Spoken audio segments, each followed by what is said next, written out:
भाई बहुत दिनों से हमारे प्यारे बच्चे एक चिंता में थी। चिंता ये थी कि सर एग्जाम डेट कब आएगी, एमपी टेट वर्ग 1 का पेपर कब होगा। तो एमपी टेट वर्ग 1 का कैलेंडर लगभग आ चुका है और इस कैलेंडर के अकॉर्डिंग मार्च से अप्रैल 2026 में आपका पेपर हो जाएगा।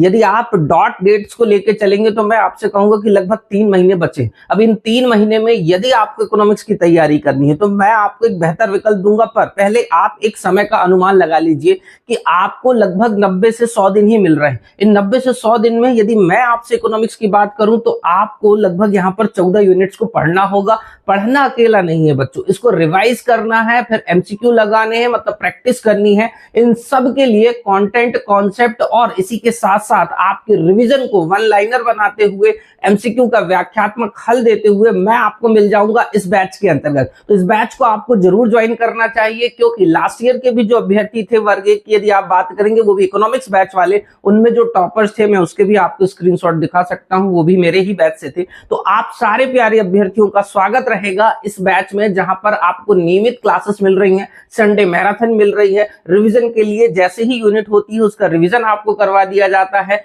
तो इस बैच में जुड़ना बिल्कुल ना भूले। और इसी के साथ साथ मैं आपको एक और इंपॉर्टेंट बात बताना चाहूंगा कि इसमें एमपी की इकोनॉमी का वेटेज मैंने रख दिया है। जी हाँ, क्योंकि एमपी की इकोनॉमी से भी कई क्वेश्चंस आपको देखने को मिलते हैं। अभी लास्ट ईयर जो सेट 2024 का पेपर हुआ था, उससे भी मैं आपको एक अच्छा प्रोराटा बताता हूं कि पार्ट बी जो था, जिसमें 100 क्वेश्चंस आपको देखने को मिलते हैं, उस 100 क्वेश्चन में से 50 ऐसे क्वेश्चंस थे जो अभ्यर्थी को बिल्कुल डायरेक्ट बन रहे थे। उनको मैंने जब पढ़ाया कंटेंट को, तो वो खुद कह रहे थे कि सर ये क्वेश्चन तो हमको डायरेक्ट बन रहे हैं। दैट मींस आप इस बैच से एमपी सेट को भी काफी हद तक कवर कर सकते हैं। बाकी सेट का बैच सेपरेट रहेगा, पर हाँ, आपका स्वागत, वंदन, अभिनंदन रहेगा सारे राष्ट्र निर्माताओं को। लास्ट ईयर के बच्चों के लिए जो प्रयास करा था, उससे भी बेहतर प्रयास इस बार आपका रहेगा या आपके लिए रहेगा। तो स्वागत है सारे राष्ट्र निर्माताओं का इस बैच में। आपका जय हिंद।